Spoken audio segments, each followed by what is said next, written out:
Hello, siblings. I'm Jason. I'm an art therapist, and I really like to teach mindfulness-based cognitive therapy. Here's a worksheet that I created that combines them both. This worksheet tells you to solve the maze to turn the page. And it's based on something very real, being admitted to an inpatient psychiatric hospital. That's where I worked for 10 years and used these directives to help people engage with art materials as a coping skill. The process that it takes to become admitted to a mental health hospital can be very taxing. It can take hours. You could be up all night. And when you finally arrive in the lobby, you're faced with a choice. You could do this the easy way or the hard way. Most people enjoy a challenge, and they take that more difficult way. They just want to get out of here. It's a shorter route. You can outsmart the system, you can say the right things, and get out of here as quickly as possible. But instead, you may find yourself lost in the halls of illusion. The overwhelming nature of mental illness can be very confusing and affect the way that you make decisions. You could get lost, and you can wind up staying here even longer. But eventually, you just push your way out, and you fall from the ceiling, and that could be really a delicate place. But when you rush to leave without changing anything, you may be thrust right back into the same situation that led to you feeling so poorly. So let's see what's down the other path. Or you could take the path of going with the flow. It might not be any easier, but you just take things as they come, one thing at a time, and face them directly. It's an opportunity to reset your sleeping schedule, to make sure that you're eating and getting the right nutrition, and even experimenting with exercise and socializing. And maybe you'll get a chance to make some art, to talk, to process, and to just exist. It's not always comfortable, but things are shifting, things are changing. Your perspective is widening. So often people get stuck in the tunnel vision of only seeing one miserable way out of this terrible situation. But once you talk to other people that are dealing with similar things, and you talk to helpers that are finding the best possible options for you, you may notice that things are not as bleak as they once seemed. You may accept some medication to help get you through this, but after a while you gotta go home. Staying too long can also be detrimental. So leave your demons behind you and go out the door and try and start fresh. So what kind of person are you in the maze? Do you rush for the exit or take your time to try and really learn something?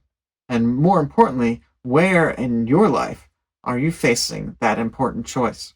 After you finish the maze, you can go on to the next step to show pride, recognition, and confidence. Pride is what you feel when you finish something. Even this, even taking a break, even coloring and making art, even if you're not an artist. Recognition happens when you share it, when someone sees you. As an art therapist in a psychiatric hospital, it was always very interesting to see the different types of responses and approaches. And each person got to have their experience validated. Oftentimes people would say that a child could do it or they're not an artist. But by hearing feedback from others, there's always someone competing with you for the worst artist. Our art is always the worst to us, but you always see the best in others. So getting some feedback and broadening your horizon can give you more options on how to make better choices. And confidence grows when you realize, I can do this, I can create, I can take care of myself. And that doesn't stay on your coloring page, but that's something that you can take with you into your regular life. But this is not about ignoring hard feelings. If something hurts, say it. If you're disappointed, name it. Mindfulness is not about pushing things away. It's about making space for whatever comes up, even the uncomfortable feelings. You can be calm and still advocate for yourself. You can rest and still speak up. You are not alone in what you feel. and people do care. So here's what I want you to take away from this.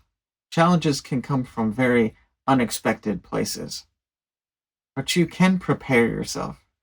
You can prepare yourself to notice big emotions and not react to them in ways that's going to hurt yourself or other people. You can learn to focus your attention, even if you have ADHD, that you can pick up a pencil, you can set a timer, and you can create something that's meaningful and expressive. Because when you're endlessly scrolling, you lose your body, you lose your mind, and you become enmeshed in an unhealthy relationship where boundaries are blurred and frustration and anger can take over. This is about waking up, about coming back into your body. Notice the sensation of breathing. Use your senses to look around, hear, and maybe even take a walk. Feel the sensation of the feet touching the ground. You can put on some music and reconnect to the world. It's more alive than you think. People are interesting, amusing, and amazing, and so are you. Be safe, be kind, find a material that's easy, and bring your expression forward. I hope you found a calm release. I'm Jason. I'm a licensed art therapist. I really enjoy teaching mindfulness-based cognitive therapy and coping skills using art materials. So please follow along, leave a comment, and I'll talk to you next time.